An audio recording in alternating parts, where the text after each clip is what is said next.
This is pretty cool. Ah! Oh, brother! Look at this.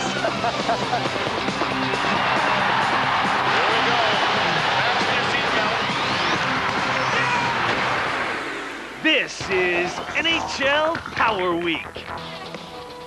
Now the Western Conference Finals. In Minnesota, Game 2 found the Mighty Ducks looking to take a 2-0 lead against the Wild. First power play chance, save made by Jaguar again on Ronning. And again a denial on what looked like a goal. Miles McCumming and a penalty behind the play. Delayed call, Ruchin on the delayed call. John, score! Do you believe this? How about the guy that scored the goal? St. Cloud, Minnesota native Kurt Sauer. The first playoff goal of his NHL career. It remains a 1-0 Ducks lead. In the middle, Walls in. Save again by Jaguar. I defy you to tell me he's still human. Running again. Shot blocked, short-handed. Niedermayer's got a step running and a broken stick. Niedermayer scores! The second short-handed goal of the game for the Ducks and a 2-0 lead. Time expires and the Anaheim Mighty Ducks continue the roll. I'm feeling pretty good. I was ready to play in playoff. I've been practicing for this for 3 years. I've been trying to get ready for this exact moment, and right now I'm having a lot of fun. Every game is a great challenge, and it's just a good way for me to get better, and I'm feeling like I'm getting better right now. In Anaheim for Game 3, Ducks captain Paul Kariya made the pond his own personal playground. And Leclerc reached back, shot save made, Rolison empty net, score! The man that is supposed to be out there in a checking role can really do it all. His name is Steve Ruchin. Oh! A mix-up! Gathering in alone! Gathering! Oh, what difference does it make? It's Jaguar. Here's Oates. That centering pass knocked away. Oates gathers it back from Peter Sikora. Back row. Centering pass. Kariya scores! Oh, Kariya, the #1 line, clicks for the Ducks. Here's a steal by Sikora. Takes a shot. Rebound, scores! Kariya's got 2. Paul Kariya bats it out of the air. Off the face-off, controlled by Minnesota. Gabrick a shot. Jaguar the save. Rebound. He's got the glove on it, and Wes Walz is robbed this time. If you want to know where this series is at, Wes Wall's reaction just told you. He has done it again. 3 straight shutouts to open the series. Anaheim a win away from a trip to the 2003 Stanley Cup Final. I didn't change anything tonight, but it was nice to help the team out, with playing our system and playing the way we have to play. That's going to give us success. Entering Game 4, Jaguar was looking for his 4th shutout in a row and a chance for the Ducks to go to the finals. And the Mighty Ducks of Anaheim, bolstered by their superstar netminder, are 60 minutes of hockey away from going to the Stanley Cup Final. Back to Ronning. Ronning looking to leave it, centered and score! Let me say this slowly for those in Minnesota. 1-0 Wild. That one takes a hop right in front, score! Adam Oates! Had to have been an unusual spot on a power play for the great passer Adam Oates. Centered, bounced, Oates! That's why he's there! He's got 2 power play goals! Zoltak, another win. That one by Ruchin. Center, backhander together, side, rebound right through the top of the crease. Center, 2-1. The Ducks go to the Stanley Cup Finals! 2-1! The improbable run continues for this Cinderella team. The East had better be ready because they haven't run into Jiggy yet. It's obviously a great feeling. Not something at the beginning of the year that I thought we'd be here, but I think, all year long it was a process that Babs talked about, and we got better and better. In the second half of the year, we got better, and it's obviously a very special feeling. Well, today on the show with me is Devils forward Jamie Langenbrunner. First full season with the Devils. You seem, I would say, pretty comfortable in the uniform. Yeah, it's been a good fit for me. I had some great years in Dallas and enjoyed it a lot, but I think coming here, it's been a great opportunity, and kind of maybe a little more of a chance to play, and it's gone well so far. Are people surprised by the kind of hockey the Devils are playing? I think some people on the outside might be, but I don't think we are. We know what kind of team we had, and we know what we were capable of. And I think getting the series, we're able to put it together. And it's been a fun run so far. But this team's goal is to win the Stanley Cup, and we're just getting started, hopefully. And turning, got it. Langenbrunner, open shot, save, rebound. Langenbrunner scores! People look at the Devils roster and the usual suspects for game-winning goals. They think of Gomez, an Elias, perhaps a Joe Newendijk. They don't think right away Jamie Langenbrunner. Are you catching people by surprise, or is this what you've always expected yourself to do? No, I've always seen myself as this type of player. I had a good run in 99, and I had that confidence. And I think this year, getting the opportunity to play all year, and I feel like I'm a big part of this team. It was expected of me, and thankfully I've been able to produce so far. The room you're in now, a lot of guys have rings. So what's it like with theirs? Is there like a calming effect? I think so. Like you said, the majority of the locker room's got at least one, if not two. And that's a great advantage, I think, in the playoffs. It gives you it's that calming effect that no matter what happens, you can come back and get the win, and it's great. Was the loss in last year's first round good for this team? I think absolutely. You never want to lose, but the runs that this team had been on, and me and Joe coming from Dallas, and the length of seasons we've been playing, you run out of gas a little bit. You get the 2 months off, but it's tough. That 5 months we got off there rejuvenated everybody, and we were excited for the year. We had a pretty good season, and then making a run here. You mentioned you and Joe from Dallas, the trade deadline last year. You end up in New Jersey. You weren't happy, were you? I was disappointed, for lack of better words. I was just disappointed. I expected to stay in Dallas. I never saw it coming. I was told by management I wasn't getting traded, so it came as a big shock. And I think, it was tough coming here, moving the family and everything. But once I got settled, it's been great. It's Langenbrunner moving on in. Score! Jamie Langenbrunner against his old team, the first goal of the game. How nice is it for you to find some solidarity here, to sign a contract and say, okay, I am a Devil now? It was great. I had been on one-year contracts in Dallas for the last 3 years or something, so, when Lou made a point of wanting to sign me to a longer-term deal, and, it worked out great, and took a little bit of a load off the mind. I think that helped me a lot. Speaking of Lou, he's been quoted as saying something to the effect of, when you watch Jamie play, he seems as though he's been a Devil for a very long time. I'll take that as a compliment. This is a great organization that, especially in the last 10 years, has been at the upper echelon of the league consistently. They've been to 3 Stanley Cups and won 2 of them in 10 years. That's pretty impressive, and just proud to be part of the organization. Ottawa. How do you guys match up with them? How do you play a team like this? Number 1 and 2 seeds in the Eastern Conference. You guys are supposed to be here. How does this series flesh out? We got the advantage of, guys that have been in this situation a little more.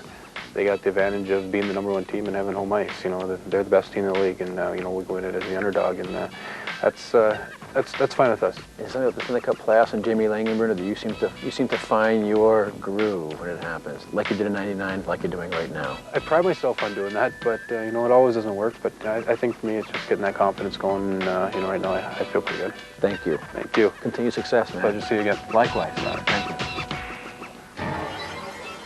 In this week's Eastern Conference Finals, the Senators hosted the Devils, who are looking to even up this series in Game 2. 5-on-5, it's a 2-on-1. Here's Friesen. Let it go, and he scores! Jeff Friesen rips it home, and the Devils take a 2-0 lead. And Pandolfo will clear. Race for the puck. Madden's going to get there. First shot, score! The Eastern Conference Finals are about to be even at 1 game apiece. Definitely we came here for one thing, is winning 1 game. We accomplished that feat, and now we feel pretty good about ourselves, but knowing that the way that they got to us with their offense, it's scary. We're going to need to be good, really good in our own building. I think now the pressure's off a little bit for them. They don't have to play in front of their fans that are demanding a lot, and they're going to go and be warriors. They were against Philly, they were against the Islanders, and I don't expect them to be different against us. We are underway. Exit 16W off the New Jersey Turnpike. The Devils in the home whites, where they have been perfect all postseason long, 6-0. The visiting Ottawa Senators, the road red, where they have been an outstanding 4-1. to this point. Here's White, empty drop pass with precision, the left hand save, and the rebound is stopped as well. Turnover in the neutral zone. Here's Breland's got a step. Breland is cut down. And the crowd roars for a penalty. Rafalski under the tip, and he got it! Sergei Breland gets the goal anyway. 1-0 New Jersey.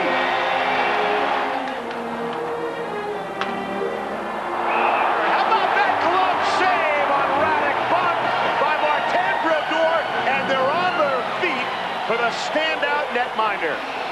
It's a 1-0 classic playoff shutout on home ice, and New Jersey leads the Eastern Conference Finals 2-1 as the bad blood spills over. The Devils lead 2-1. A win here this afternoon would give them an opportunity to clinch the series on Monday night back in Ottawa. Behind the back, even go with Red. Cross ice pass. Here's a chance shot. Score! And the Senators take the lead. It's Václav Varada. 2-1 Ottawa.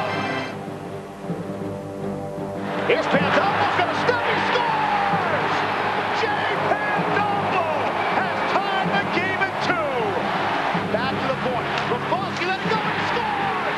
Deflected in! It's 3-2 New Jersey. Elias, they're onside. Thinks about it and scored! Patrick Elias lets it fly! It's a 4-2 New Jersey lead! And right for the legs, and Alfredson race for the puck. It's Pandolfo and Madden. 2-0 shot, score! Madden! Shorthanded 5-2 Devils. The Devils beat the Senators 5-2. The Mighty Ducks need an opponent in the Stanley Cup Finals. Who's it going to be? Right now, it looks an awful lot like it'll be the New Jersey Devils. 9 Stanley Cups as a head coach. Is there one, or is it even possible that one can stand out? Well, obviously, it is possible. The last one I will always cherish because I knew it was my last. I knew going in it was my last year. As a coach, the first cup that you win is huge. You know, you're kind of hanging on for dear life, wondering if you're going to have a job the next year. But I do remember more about the first cup in Chicago in '73 with the Canadiens in Game 6. I know more about that game. I don't know why and I probably will know more. I remember more about the last cup I won. Winning the cup, people, you know, hockey fans saw you do this. Put your skates on, go on the ice. Now, obviously, the tradition is players always did this. Coaches were on the bench. Why'd you do it, and how did it feel? The first time I did it in Detroit because I don't know.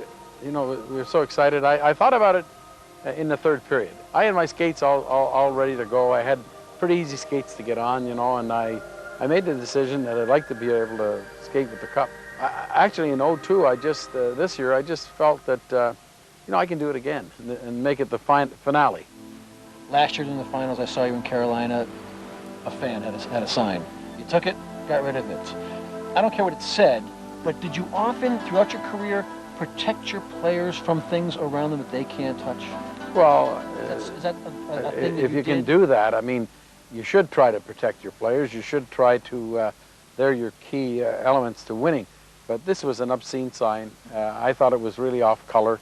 It hit the personality of one of our players, and the fan, you know, he was pretty calculating. He waited till every player was off until this certain player came in front, and it was Sergei Fedorov.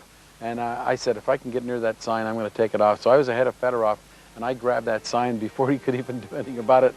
And of course, the security came in, but I'm glad I did it. Stories abound about Scotty, players, things that have happened over the years. There's one story that we have all heard many, many times. A bellman and a hockey stick and curfew. That was in Detroit. I want to hear the story from you, if it's true. I just suspected something might happen this night, and I was more concerned about the game Saturday, so I went to the bellman and I said, you know, here's a hockey stick on the QT. I said, there's some hockey players that are going to come in here maybe around midnight or later. If you can get them to sign the stick, I'll give you $10 for every autograph. And I said, I'll meet you tomorrow. So the next day, he was in again the next day, and I I had 6 autographs. I think I gave him $60. I was the manager and coach at the time, and went in the dressing room for our practice, and before we got on the train, and I just said to the team, look, I got this stick, it cost me $60, but I said I'm going to turn it into $100 for each guy. So I turned it into $600, fined them all $100, and the players, you know, they know when they're doing something wrong. They weren't out that late, but they broke curfew. Were you surprised with the 6 names on the list, or did you expect those No, 6? I knew at least 3 or 4 of them. For a guy who's a legend in the world of hockey, living on the Gulf Coast, if you're incognito, that car is not helping you. Well, Tell me the story behind that car. No, people wave at me. I got the car in Detroit in 1995. People, it turns heads, even here. They wonder what the cups are, you know. Yeah. Some of them don't know what the cup means. It's the Holy Grail. They don't know what it means. I had a guy I played golf with a couple of days ago, and he asked me if I was what I did, and I told him I was a hockey coach in Detroit, and he said high school. And I said, no, NHL. Thank you, Scotty. Thank you. Really appreciate it.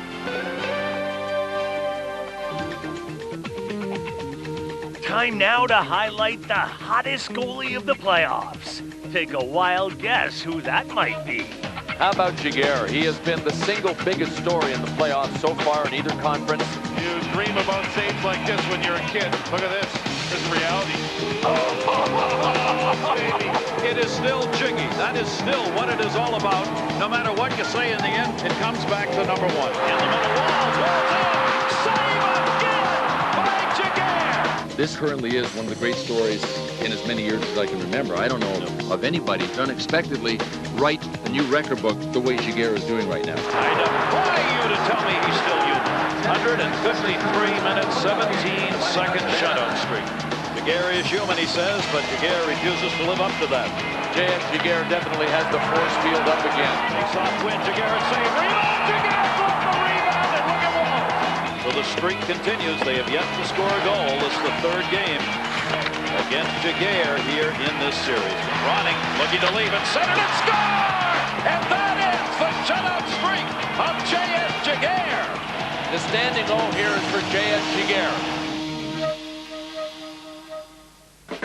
This week in International Update, we feature a few players who've made it to the conference finals. First up is Ducks goaltender Jean-Sébastien Giguère. He has been a primary story in the playoffs so far. That is Jiggy, J.S. Giguère in net for one Cinderella story, the Mighty Ducks. One single player responsible for getting his team this far. It's J.S. Giguère. Oh, you don't think this guy's for real? Giguère? The jury is back on Jean-Sébastien Giguère. He is a big-time goaltender. Giguère has just been enormous. Giguère, again, outstanding, and the legend grows here with Jean-Sébastien Giguère. Oh, how did that stay out? Sébastien Giguère has done it again. Giguère, the 25-year-old, the MVP of this series by far and away.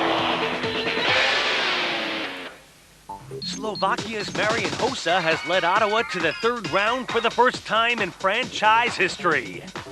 And for Hossa, he just keeps on getting better and better. And when you talk about all-around players that can play physical, that can hit, that can check, that can score, that can do everything, Hossa's that type of player.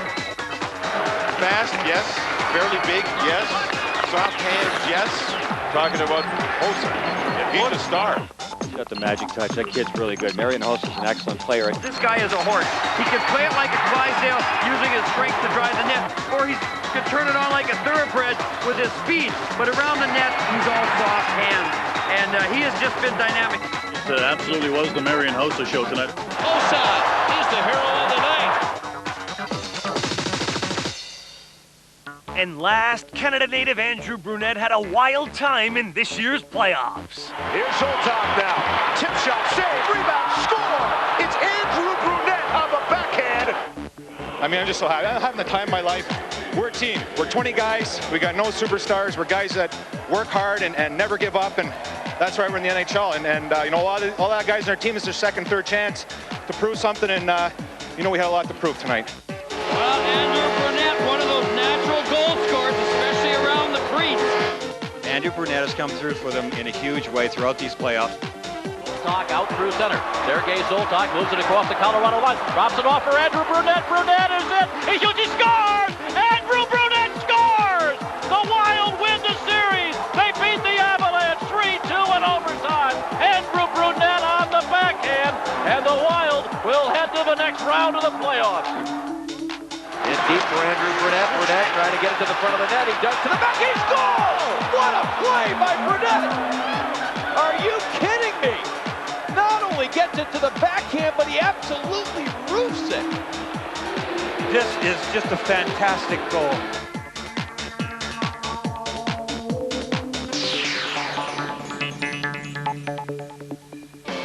With the finals around the corner, let's look back at some great Stanley Cup moments. When you start out the season, your goal is to win the Stanley Cup. You know, I'm very proud of the team that I'm on right now.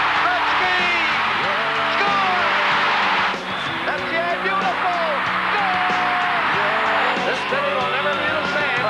Owen Wall has the 1986 Stanley Cup champions. 1988 Stanley Cup champions. The Edmonton Oilers have won it again. You're looking at a superb hockey machine. The Penguins have won the Stanley Cup. Oh, Lord Stanley, get me the brandy. The waiting is over. The New York Rangers are the Stanley Cup champions. I'm so absolutely so numb right now. I don't even know what to say. I don't know what I feel. It's crying. Look at that. The championship to New Jersey. The Devils win the Stanley Cup. Still held in Ewing Group shot. Score!